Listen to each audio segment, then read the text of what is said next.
ಸೇಡಂ ತಾಲೂಕಿನ ಕೊಡ್ಲ ಗ್ರಾಮದ ಊರಿಲಿಂಗಪೆದ್ದಿ ಮಠದ ಪೀಠಾಧಿಪತಿಗಳಾದಂತಹ ಶ್ರೀ ನಂಜುಂಡಸ್ವಾಮಿ ಅವರು ಲಿಂಗೈಕ್ಯರಾಗಿದ್ದು, ಪ್ರಸ್ತುತ ಆ ಮಠದ ಸಂಸ್ಥಾನಕ್ಕೆ ರಂಜೋಳ ಗ್ರಾಮದ ಶಿವಯೋಗಿ ಸ್ವಾಮಿ ಅವರು ಬಂದಿದ್ದಾರೆ.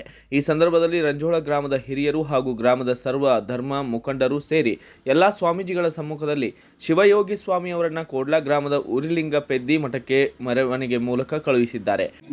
ಲಿಂಗಾರಣೆ ಮಾಡಿ ಅಥವಾ ಭಕ್ತ ಸಮೂಹಗಳಿಗೆಲ್ಲ ಸಮಾಜದ ಎಲ್ಲ ಗುರು ಹಿರಿಯರ ಆಶೀರ್ವಾದದೊಂದಿಗೆ ಲಿಂಗೈಕ್ಯರಾಗಿ ಶ್ರೀ ಶಿವಯೋಗಿ ಸ್ವಾಮಿಗಳು ಧಾರ್ಮಿಕ ಹಾಗೂ ಬಸವ ತತ್ವ ಪ್ರಚಾರ ಮಾಡಿ ದೀನ ದಲಿತರ ಜನರ ಉದ್ಧಾರಕ್ಕಾಗಿ ಹೇಗೆ ಬಂದರೋ ಹಾಗೆ ಕೂಡ ರಂಜೋಳದಿಂದ ಶ್ರೀ ನಂಜುಂಡ ಸ್ವಾಮಿಗಳವರ ಶ್ರೀ ಶಿವಯೋಗಿ ಸ್ವಾಮಿಗಳವರು ಈಗಿನ ಶಿವಯೋಗಿ ಅವರು ರಂಜೋಳದಿಂದ ನಮ್ಮ ಶ್ರೀ ಊರಿಲಿಂಗಪೆದ್ದಿ ಮಠಕ್ಕೆ ಸುಮಾರು ವರ್ಷದಿಂದ ಭಾಗವಹಿಸಿ ಬಂದು ಅಲ್ಲಿ ನಂಜುಂಡ ಸ್ವಾಮಿಗಳವರ ಸೇವೆ ಮಾಡಿದ್ದಾರೆ.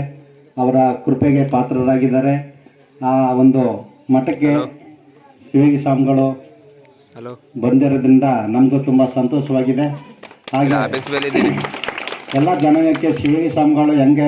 ಈ ಸಂದರ್ಭದಲ್ಲಿ ಹಿರಿಯ ಸ್ವಾಮೀಜಿಗಳು ಹಾಗೂ ಗ್ರಾಮದ ಎಲ್ಲಾ ಮುಖಂಡರು ಭಾಗಿಯಾಗಿದ್ದರು. Bureau report Venkatappa K Sugal, Bharat Vaibhav News, Sedam.